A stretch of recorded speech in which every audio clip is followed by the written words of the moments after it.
Hello and welcome back to Cienie. I believe that's how it's pronounced. Not sure.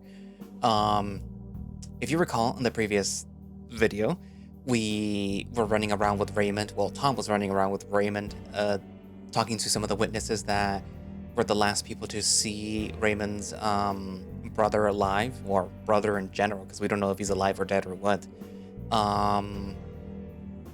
They were talking about him running around with 3 other people. 2 of them were arguing a lot because apparently somebody cheated on somebody. The other one was, I guess, not involved with that, but, you know, the other person. But they were apparently giving some conflicting information because some of it doesn't completely line up, which, I mean, technically speaking, that's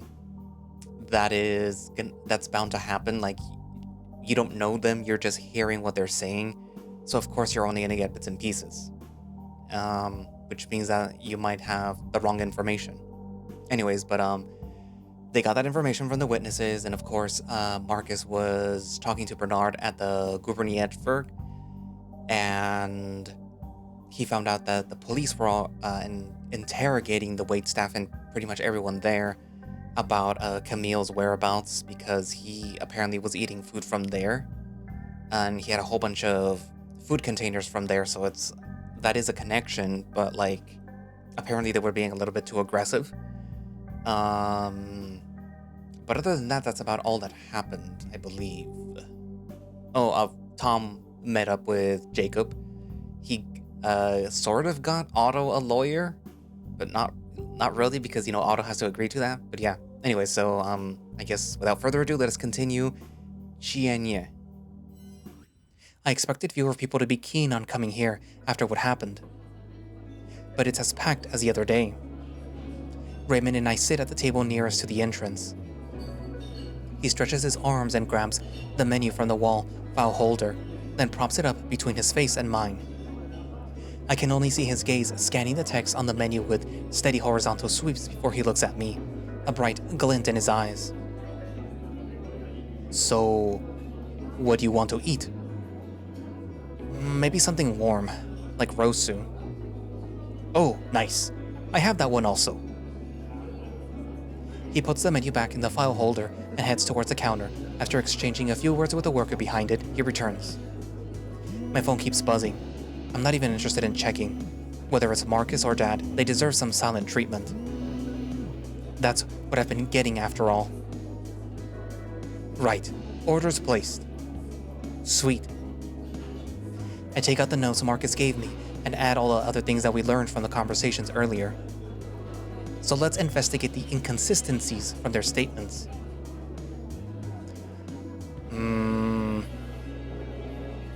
Oh god, I don't remember anything. The cougar's fur color? The first witness said his fur was red, but the second one said that it was brown. Yeah, you're correct.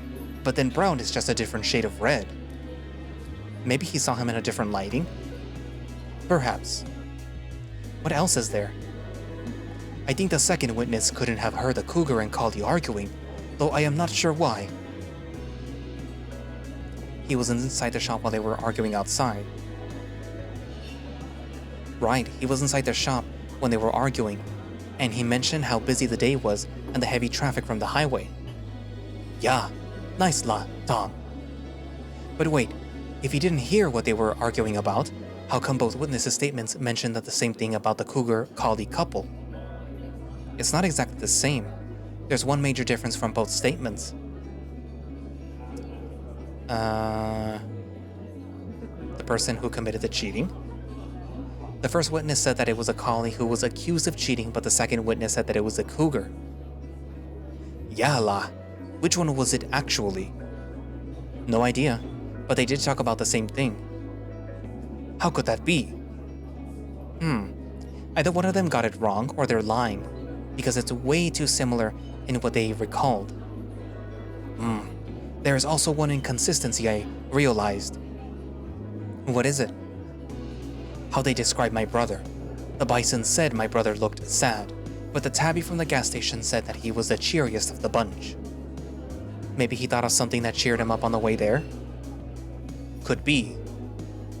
Raymond sighs as he twiddles with the keychain. We'll pick it up later. Our orders are here. Raymond, my boy. I was worried you're gonna skip work completely today. Hello, Bernard. I do not know yet, La. I got something to deal with, sadly. Bernard nods, smiling, and then turns to me as he places our orders on the table. Well, if it isn't the troublemaker himself. Hey, old man. How are you doing, my boy? I'm alright.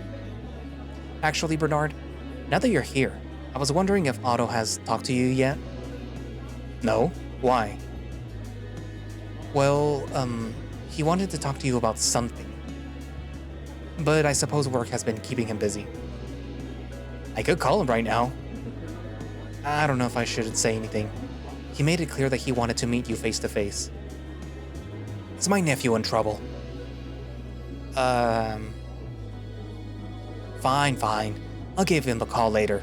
Thanks, kid. No problem. Right, I'll let you boys enjoy your food. Raymond, hope you'll be back at work tomorrow because people keep asking about your dishes. And you're the only one who knows how to make them well. I won't disappoint you, boss. Attaboy. Bernard lifts himself from the bench and starts walking towards the workers-only door. Thanks, let's dig in. Raymond blows a hot soup before slurping it down. This reminds me of soto ayam. Back home, very comforting. I can see old Bernard peeking at us from time to time. Raymond stops talking suddenly as I feel a hand land on my shoulder. You little devil. I knew you hate on the poor bartender.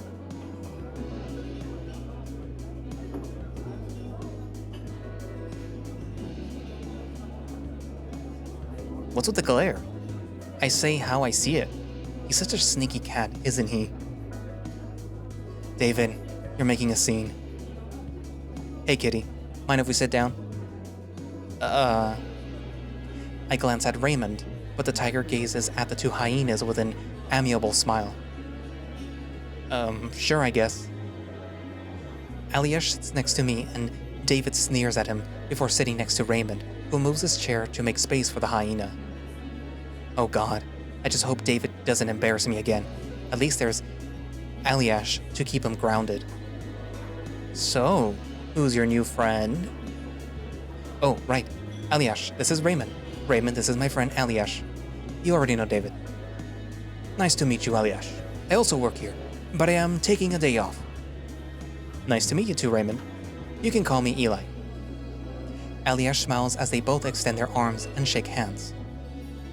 What are you both doing here? Well... He wanted to talk about Mom's house. I said no. Then I offered food, and he said yes. There was more to it, but sure, let's go with that. Wow, you really sold yourself cheap. Didn't you also agree to the same terms? You got me there. I suppose that's the only way to stomach, my little brother. True. Hey, I'm here, you know. Okay. Sure. We both ignore David's remark as I continue to sip on my rosso. David pokes at Raymond and they start talking. Aliash turns to me and whispers. So is David right? Are we interrupting a date here? Just say the word and I'll drag David away. Far from it. Shame. Why? You sounded kinda lonely the last time that we talked. I narrow my eyes at him. I don't know what he's implying, but it's frustrating that he'd think that I'd go on a date with someone just because I'm feeling lonely. Even if it were, can't I just simply meet and spend time with one of my friends? Aliash stares at me, his eyebrows drawing together as if he were wrestling with my situation. I'm fine. Very well. I believe you. Hey, what are you guys on about? You. What? What did I do now? Who knows? Aliash smirks and David slouches in his seat. We should order something. Well, I'll let you do that for me. Let's see if you still remember your brother's favorite dish. David just gawps at Eliash. That's not fair. Your taste can change with age. I'm sure you can figure it out, little bro. Alright. I'ma order something just to spite you. I'm sure it'll be good. Just trust your nose. What's all this about? We're just bonding is all. Yeah, I can see that. Oh yeah, Tom, are you free tomorrow? Hey, I wanted to ask that. Too slow. What's going on? I'm going to our parents' old house. David and I want to go through our old stuff. We could play some games, have some beers, eat some German snacks. German snacks? I'm the German snack. As I give David a stare, an audible groan escapes Eliash. That's... yuck. Yeah, I'll pass on the snacks too. Wow. But seriously, I have a fridge full of German sweets and snacks. Okay. Why though? Bet it's to bribe us into visiting him. Nope, it's just for me. Huh. So you wouldn't share? I mean, I'd share him with you. Oh, Raymond. You're invited too if you want. Tom's friends are my friends after all. Right, David? Sure? It's okay, La. I don't want to intrude. Nah, come on. It'll be fun. See, first, La, I got a lot of work tomorrow. And I'm feeling kind of out of place. Don't worry, Raymond. With how crazy David is, everyone is out of place. Hey!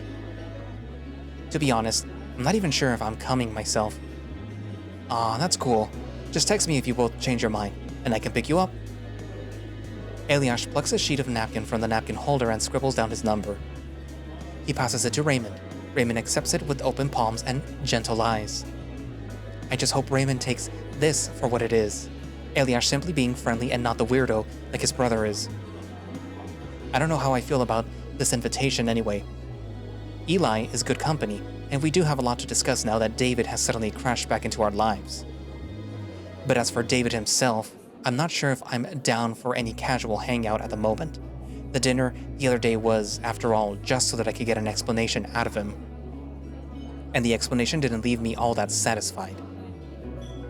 Anyway, sorry for cutting this short, but I got work to do. Detective? Or a cashier? The convenience store is closed by now. I see. Wish that I could help, but I don't have a detective brain like you do. You can help by keeping your brother from disturbing me and Raymond anymore. David pouts his lips from the other side of the table. Ignoring him, I check the notes that I've made so far. We learned a lot today, but it's still unsatisfactory. For instance, why was the first witness so confident that Mugat and his friends canceled their trip? What if they decided to change their minds and check out Camino anyway? It's not like the lack of permits has kept many people out, some of the present company included. Plus, the second witness wasn't as reliable given such glaring inconsistencies in his statement. And the cops could only trace their steps up until the gas station. They can't even establish that the group had evidently left town back to their university. They couldn't even trace the car they drove passing through any major routes out of... Oh god, I forgot how to pronounce that word. No witnesses, no footage caught by the traffic cameras or any road exits. How is that possible? It's a conundrum that sits deep inside my brain, like an itch that's difficult to scratch away. Although... hey David? Yeah? Your car's doing fine, right? Yeah? So, can you give us a ride then? It's not yet sundown. We should get there in under half an hour. Half an hour? I mean, the tank is still full, but where to? Ignoring his question, I fold the notes and put them away in my pocket, then give everyone at the table a grin. So, you guys want to help me out with a lead on a case? I don't like the sound of that. Sounds fun. Tell us more.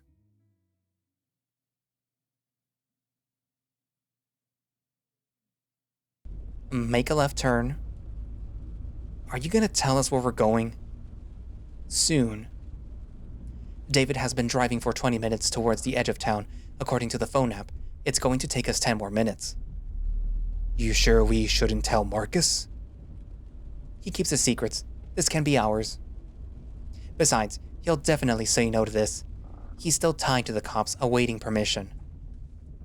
If he goes against the chief, he'll be in deeper trouble than if I did. But if you're afraid, you can stay in the car, Raymond. We've been here before. I am not, La. I am just afraid for you, Tom. I'll be fine. Wait, so we're going to Koamino, aren't we? What? Isn't that place off limits? Which didn't stop us when we were kids. Maybe you should stay away from Koamino. I heard it's gotten worse now. Well, if I disappear, at least you guys know where to find me.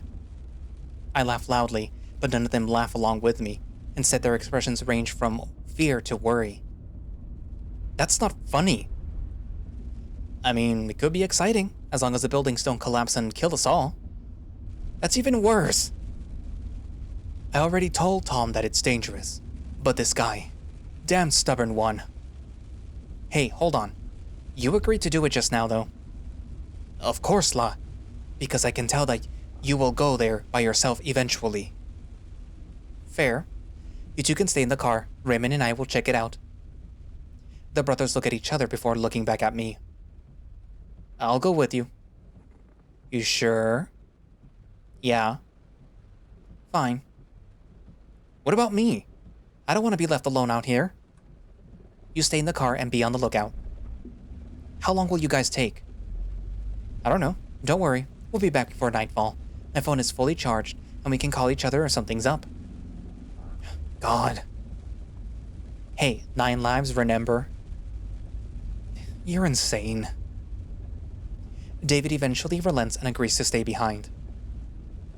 Koamino has always been an alluring spot for kids from the neighborhood. It's an old, dilapidated town that nobody lives near anymore. Certainly local kids love daring each other on who can go in the furthest. And then there were 2 who went further than most did. Although one of them is now acting like a wuss. Okay, we're here. David pulls off to an empty stretch of road, hidden between tall grass and dense bushes, a nice hiding spot. I feel the beginnings of a headache. Really gotta start carrying around some painkillers. I press the sides of my temples firmly, drawing looks from Eliash and David. At that, I put my hand down and feign a smile. Hopefully the headache won't show up at the wrong moment again. Tom, just be safe. That place always gives me the heebie-jeebies. I will. How about the rest of us? Well, fine. You'll be safe too. David sticks out his tongue before looking back at me, his brows furrowed as he gives me a single nod. We leave David's car and start walking.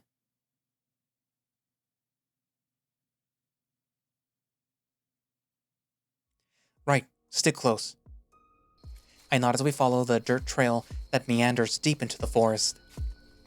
The path looks like any hiking trail, albeit very narrow and neglected. Wild weeds brush against our ankles as we tread further and further through the overgrown passage. But it doesn't take that long for the dirt underneath our feet now to turn into a brick pathway, a relic of a past civilization.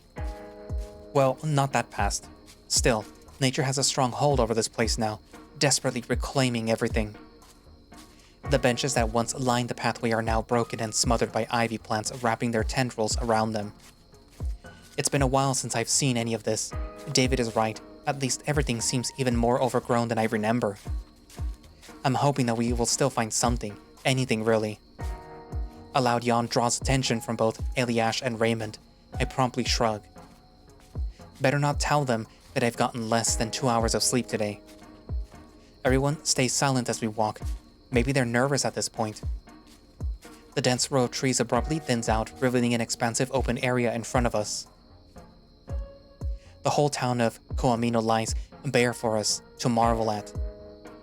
The huge complexes are what remains of a once bustling population, now abandoned and decaying. It feels like a totally different world. While we were passing through the overgrown area, everything felt alive. Not so much here. The grass is brown and often lies flat. The trees look unhealthy. Only the ivy thrives, creeping up the crumbling walls. But looking back to where we came from, the forest surrounds the town like a green wall, marking the exact boundary of this place. Everything feels unnatural. I take a deep breath. Raymond scans the surroundings, frequently shifting his weight from one leg to the other. Eliash, on the other hand, appears calm, collected, and on high alert. His ears twitch as he picks up on anything that sounds off. Where do we start? Well, let's say that the missing group didn't go home and wanted to check out this place no matter what, without permission to do so. Just like us. Raymond ends that statement with an awkward smile. I give him a long look. Maybe rushing deep into Koamino is a bad idea, especially without any proper equipment or more people to cover each other's backs. But we're here already. Might as well look around, even briefly.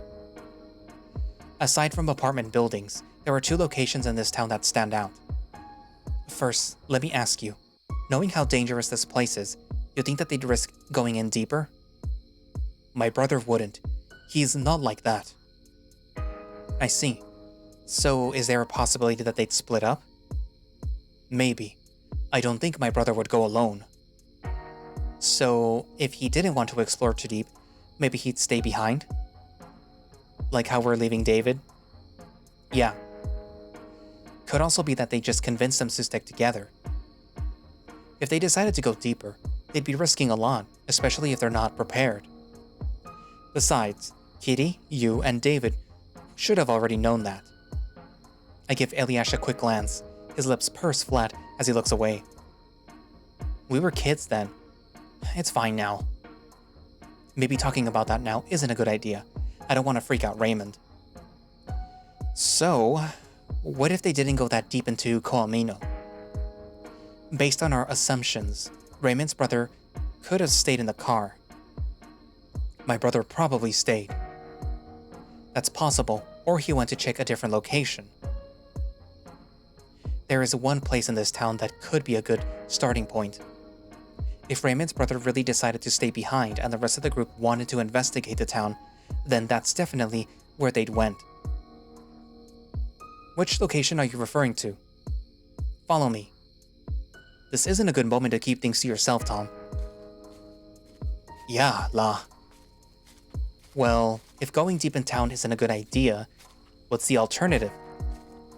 Are you trying to check my knowledge on Koamino? Just want to see if you remember. He sighs. The administrative complex? Yeah, the only place where its roof wouldn't collapse on our heads. Or the ground swallow us. Why so dramatic, one? But seriously, I don't think that place is that stable either, especially by now. Well, we won't know till we see it.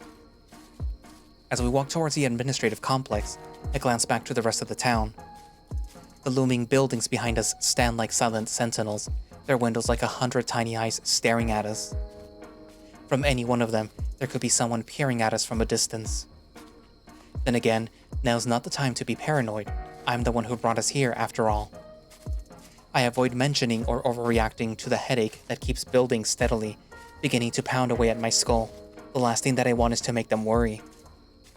We venture into another passage, veering away from open areas.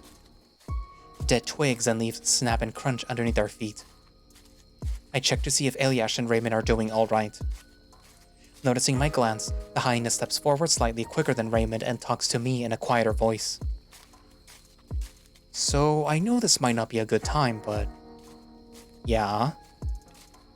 Now that David's back, how do you feel about it? Wow, yeah, you're right. This is definitely not a good time. I really don't want to talk about it. Come on. I want to know. I clench my jaw, looking straight ahead, trying to decide if it's the headache making me annoyed or the topic of David. Fine. I don't know how I feel. I'm hoping that he can sort his shit out. Although it feels like he's making it all about himself again. Did he tell you what he wants exactly? I reckon it's the same thing that he told you. That he wants his life and friends back. Yeah, but what does that even mean? Didn't he already have a life in Germany? No idea, dude. You're his brother. You probably know way more than I do. Maybe he didn't enjoy that life. I literally know nothing. He wanted to see you first, after all. Fair. So, what are you thinking?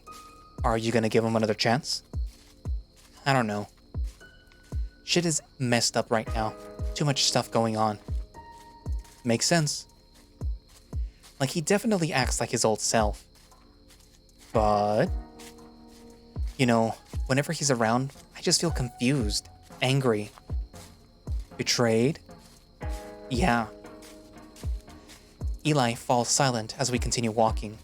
Raymond looks at us inquisitively. He probably wonders what the hell we've been talking about. I'm surprised. Why? Well, when you were young, it was obvious that you guys were very much into each other. I mean, I get that. I almost stop in my tracks to stare at him.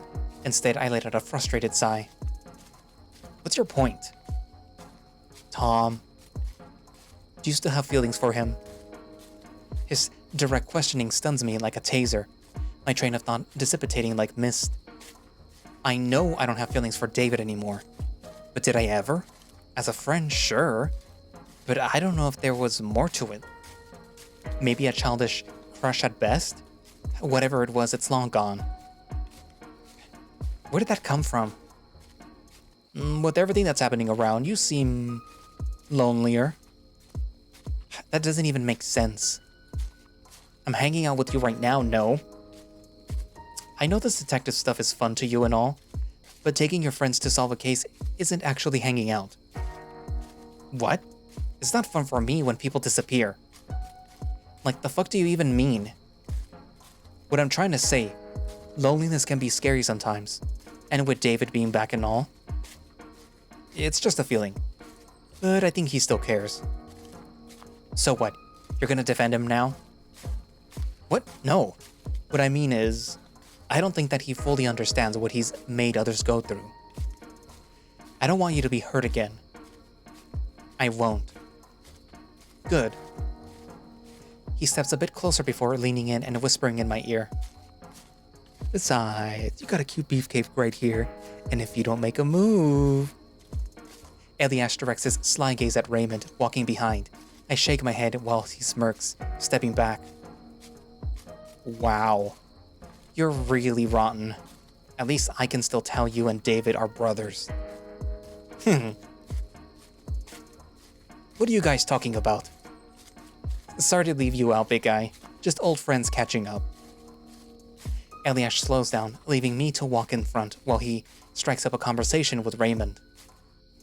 So, Malaysia, eh?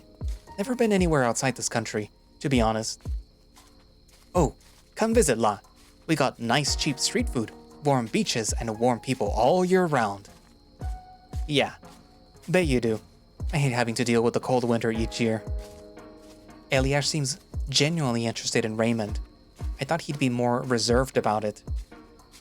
As their conversation goes on, the hyena mentions his love of fishing and offers to take Raymond with them. Can. That sounds fun.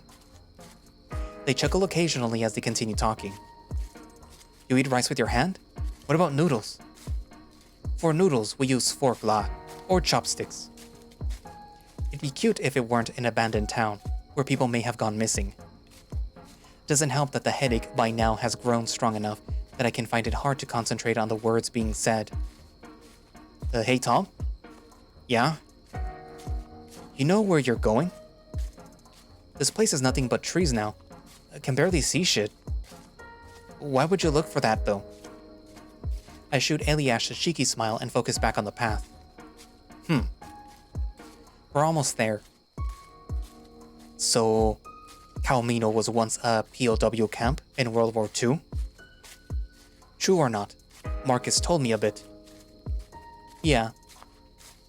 After the Union fell apart, some of the structures were dismantled to be used as construction material for the rebuilding of... Palak... The Cultural Palace in Warsaw? I think that's what it says. What Tom's saying is basically that nobody wanted to live here after the Soviets moved out. Yeah. The government even tried to sell the land multiple times. But without success, we now have our little abandoned town in the middle of nowhere. I see. And the place that we're going? The administration complex. So nothing's there now? Uh-huh. Nothing more than ruins. Well, yes and no. Is it safe? No. Stop spooking him. Spooked? Where got? I'm not trying to. This whole place is dangerous. We talked about this. Come on, we're almost there. I hasten my pace, each step a battle against the harsh overgrowth. All of a sudden, my strides turn erratic and unsteady as my vision blurs into a dizzying whirlpool. I momentarily lose my balance. Luckily, my innate reflex compels me to seize hold of a nearby tree trunk. Then a sharp pain sears through my skull. I clasp my forehead, trying to quell this stinging sensation. Whoa, you alright? Sorry, yeah, I just slipped. Did you hit yourself? The pain is a lot stronger than before. I don't know if it's the stress or the lack of rest catching up to me with a vengeance. It's nothing. Let's just keep going. I'm having a deja vu right now, and I am not liking it one bit. Maybe we should go back. You don't look too good, kitty. I said it's nothing. We're almost there anyway. I agree with Eliash. Oh, you guys are best buds now? Hope so. That's not the point, though. I get your point. That's why we're gonna do this quickly and go home. Fine. Might as well get it over with. I can carry you, Tom. What? In case you slip again. No, I'm fine. Thank you for the offer, though. I give him a reassuring smile as his brows wrinkle in concern. After trekking for another minute, we eventually leave the overgrown path. Same as before, nature just stops growing after a certain point, as if nothing dares to live there. There it emerges, the administration complex. Or what's left of it. The entrance to the main building is blocked by large debris and boulders. We skirt around to seek another point of entry, through a tunnel adjacent to it. Inside it is just pitch darkness. Hope you got a flashlight? Yeah, I do. Only one though. Just stay close. Eliash sighs and uses his phone for light. Seems like you know your way around. Have you been here before? Yeah, but it's been a while. Like a decade ago? I tisk at Eliash for his unnecessary comment. But he's not wrong. Time has definitely degraded this place even further. We come out at the end of the tunnel, relieved to be basking in the dim light again. Behind the main building is the back entrance, its door already missing. We enter. The signage that once adorned different parts of the building are weathered. Their edges are chipped and crooked with missing Cyrillic letters in between words. My phone starts vibrating as I scan the interior, trying to recall the layout. Eliash and Raymond look at me in anticipation of my next move. Hey, what's taking you guys so long? Jeez, calm down. We literally just arrived. It's been too long. Hurry up. Okay, fine. Just give us 15 more minutes. Oh, great. I don't want to stay here alone any longer. We won't be long. I am on my way. Where are you? The admin building. Alright, I'm on my way. David is on his way. Great. Who's going to be our lookout now? Let's just get this over with fast. We proceed to walk along the dusty corridor littered with broken bottles and plastics. Raymond points out a tattered sleeping bag lying nearby. Here we got homeless people sleeping also. By the looks of it. Well, it's becoming a rare sight after the police started conducting semi-regular sweeps of Coamino. Still, it hasn't stopped vandals and teens from making this their hangout spot. As we go further and further, everything's coming back to me now. I remember these red walls, though the paint by now has turned pale and chipped away, revealing raw bricks underneath. So, what exactly are we looking for? Anything conclusive. But what does that even mean? I don't know. Wasn't this your plan? I guess just look around? Sorry, I got nothing concrete. Hey, it's fine. There's a few rooms here that we can check out. I mean, who knows how long it'll take for Marcus to get the approval. Might as well have a look. Yet, now that I'm here, I feel lost. There are quite a few rooms here. Let's check each of them together. Sure, better than splitting up. Yeah. Right. The first room we venture into has been ransacked entirely, leaving just broken pieces of decaying furniture behind. The walls are now gaping holes with missing bricks, allowing a bit of light to filter through. I kick off some dirt and move a few bricks on the floor around, looking for anything peculiar. Nothing. Most of the other rooms appear to be in the same condition, nothing out of the ordinary. Come on, there has to be something. As we leave the room and walk further along the corridor, Raymond accidentally steps on something metallic. He steps away and picks up a rusty metal sign. Guys, I found something. Tom, what does this say?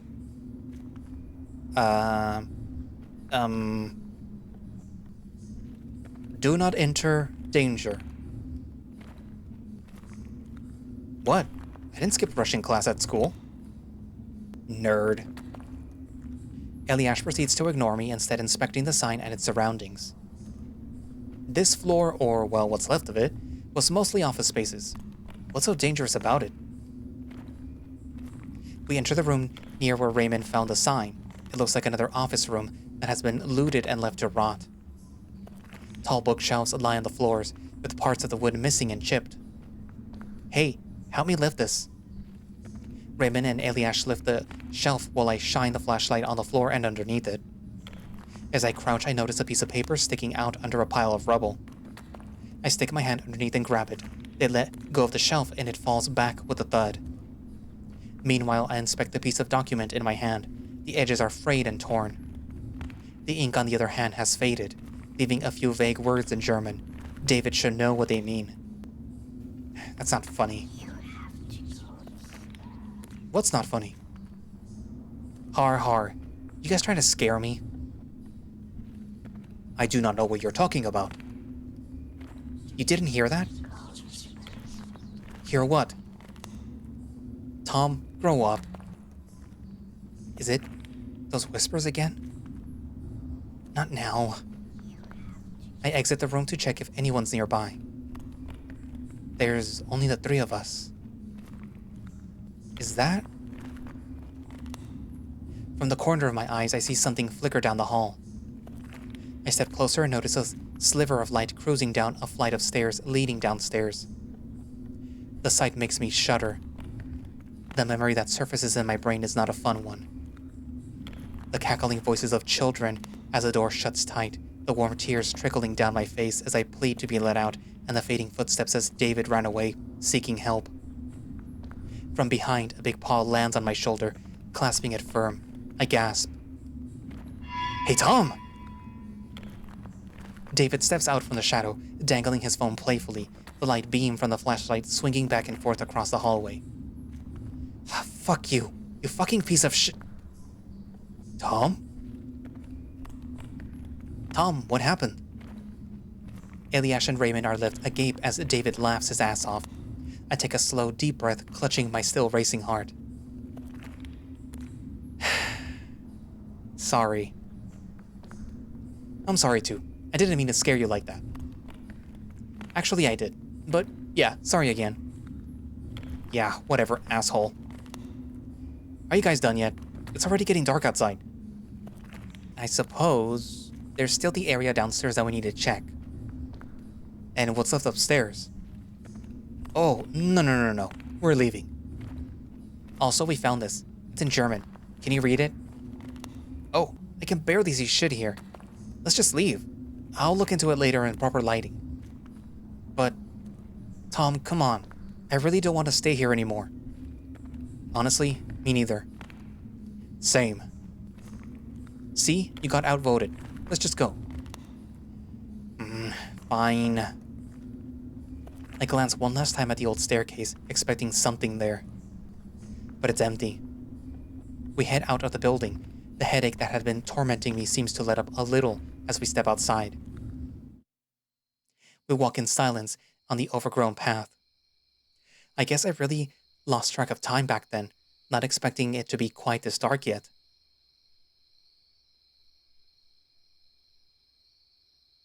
As we're approaching the area where we left the car, however, the dark surroundings are suddenly set ablaze by the glare of an approaching car's lights.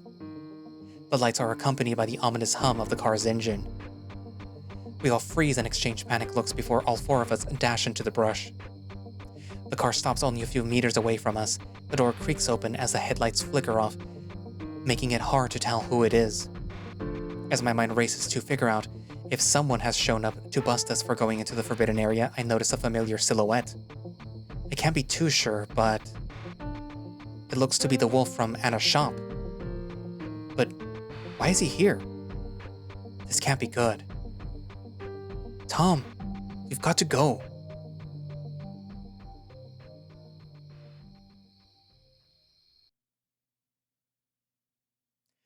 So the rabbit, Eric, wasn't lying about his father-in-law's passing and leaving the house to his wife.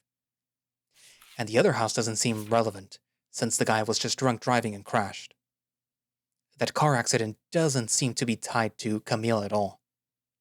So this guy's house could have been just Camille trying to lead Tom astray, after he figured out that he was being followed.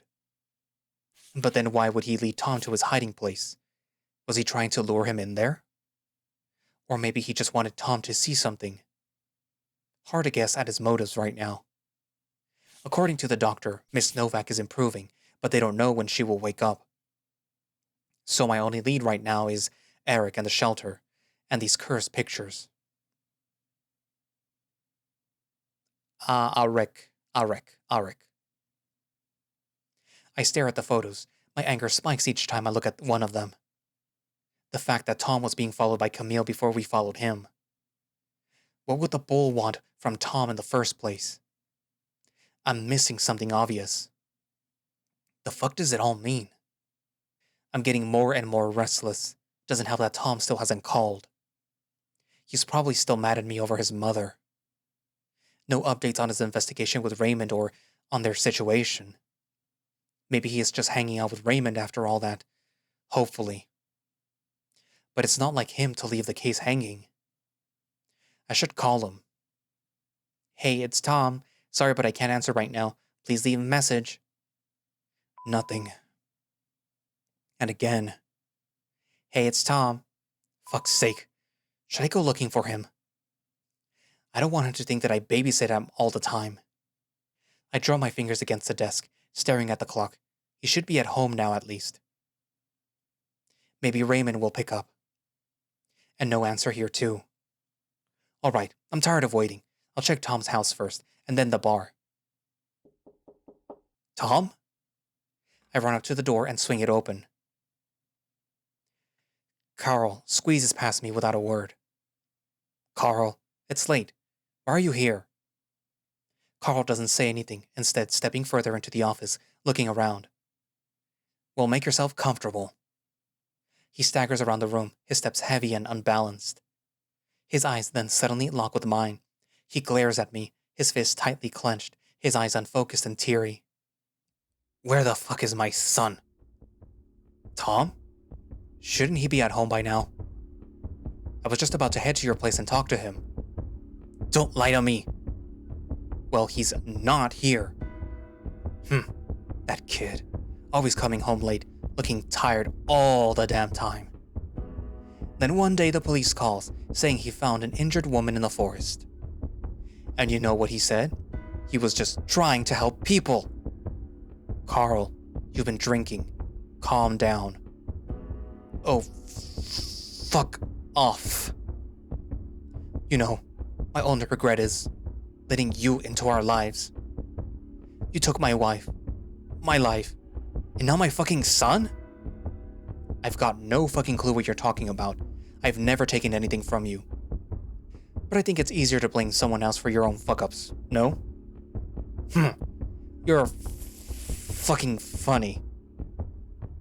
When I was serving my ass off in the military for this godforsaken country, Carl. No, you watched as my own son grew up and my wife. You took her away from me. Eva's disappearance wasn't my fault. Yeah, and guess who got blamed for it? Carl, come on. Your neighbors heard you and Eva having a big fight that night. We were arguing about her job, always arguing about it. Because of you. Me?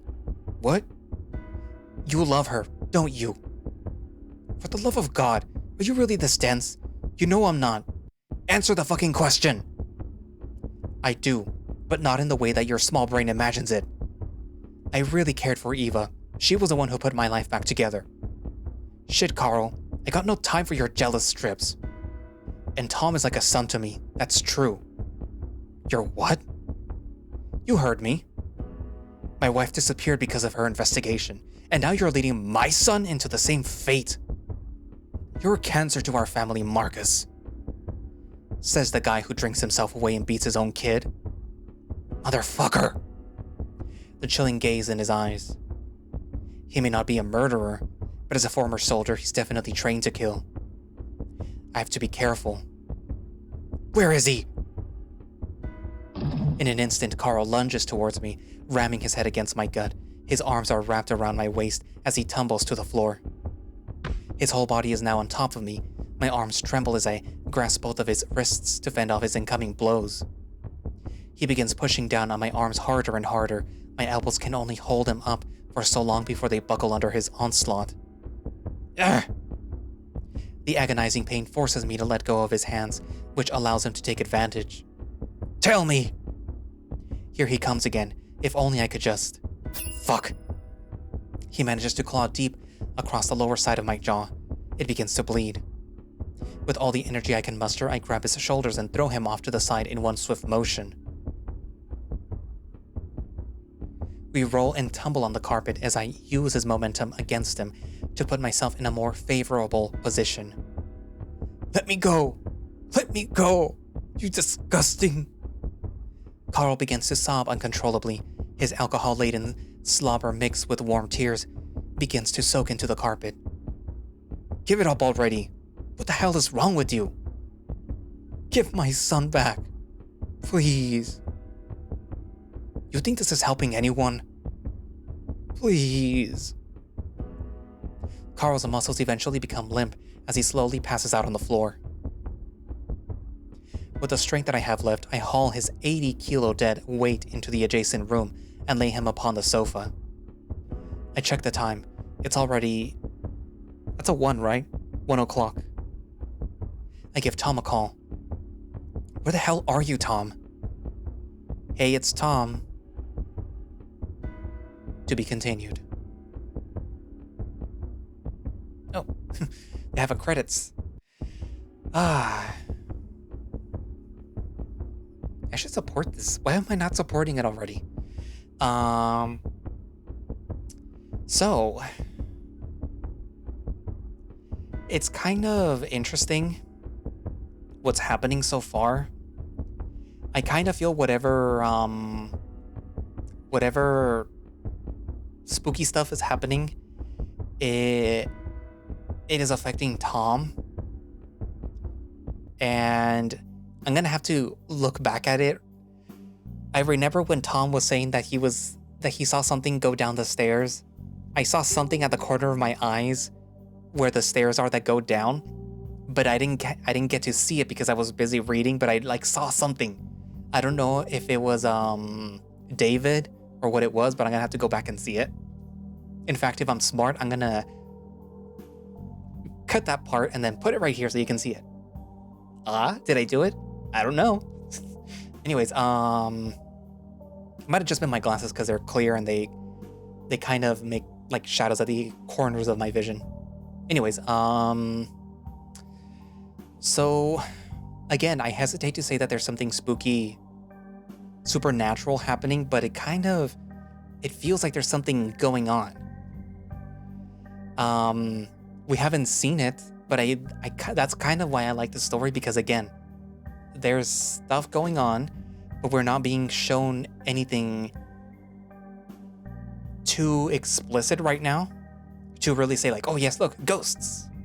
I mean, again, the hand through the chest, when you get like the bad quote unquote ending at the very beginning of the visual novel, that is something, but nothing more has happened.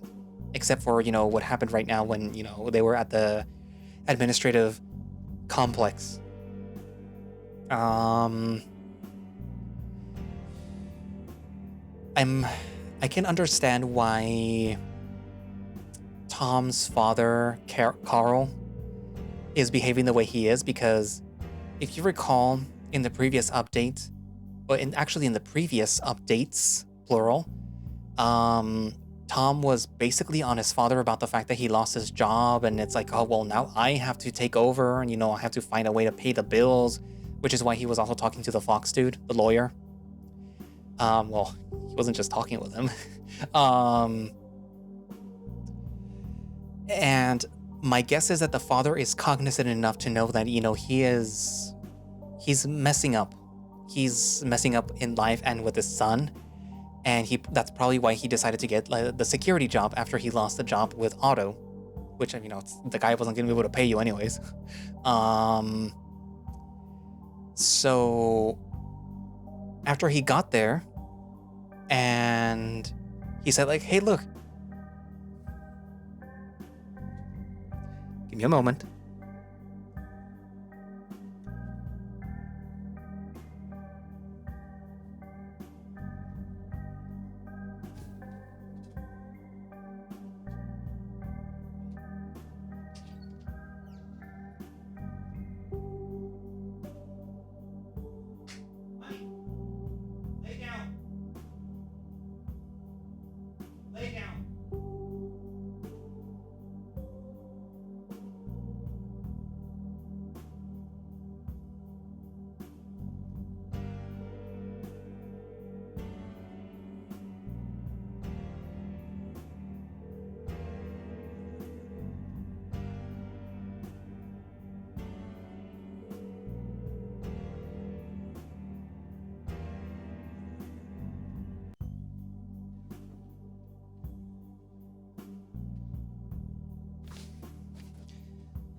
So after he comes home and he's telling his son like, oh, look, I got the job, and then he's like making food, or he's attempting to make food. Tom is like all disinterested, and he's like, yeah, whatever. Okay. I need to go out, whatever. And then like you see the dad be like, okay. So he stops, but he doesn't stop cooking, but like he lost all the energy, the spark or whatever that he had right there where he was excited. And he's like, yeah, okay, whatever. And now he's calling Tom basically to probably like talk to him. He's like his own attempt to sort of rekindle the connection that he has with the son, or he had with the son. And then like he's not picking up or anything. And he's probably worried right now, especially because, he probably got drunk, and he's getting worried because, his wife was working with Marcus. Technically, Marcus was working for his wife. And now his son is working for Marcus, so it's probably like, oh, I'm gonna lose my son the same way that I lost my wife. But like, you didn't lose your wife, she disappeared. And it wasn't because of Marcus, so of course he has to go to Marcus and basically blame him. Family dramas. Anyways, but Tom Aliash, David, and Raymond. I'm wondering what that car was and what the deal with the wolf is. I'm assuming that maybe he's looking for someone, unless they have their base of operations, like meaning the loan shark people in the abandoned town. I mean, like, it would be interesting, or not interesting, it would be believable if he is a sort of like a mobster type of person. I mean, I know he's a loan shark, which means that he probably is mob related. At least it is in the US. But, anyways, I don't know. What are your thoughts? Write it down in the comments, and thank you all for watching / listening. If you would like to play this visual novel, you can do so by going down into the link in the description, which should have a direct link to the itch.io page where you can download it and play it there, or you can just go to itch.io and download it there. And if you would like to support the project, which I am going to do, I know. I keep saying it, but like, I'm going to do it now. You can do so by going down into the link in the description for their Patreon page, where you can get early access to builds of this visual novel and whatever other stuff that they might offer at the time. They also have a Discord in case you want to join it. But yeah, anyways, so I guess that's it for now, and I will see you guys in the next video. Bye-bye.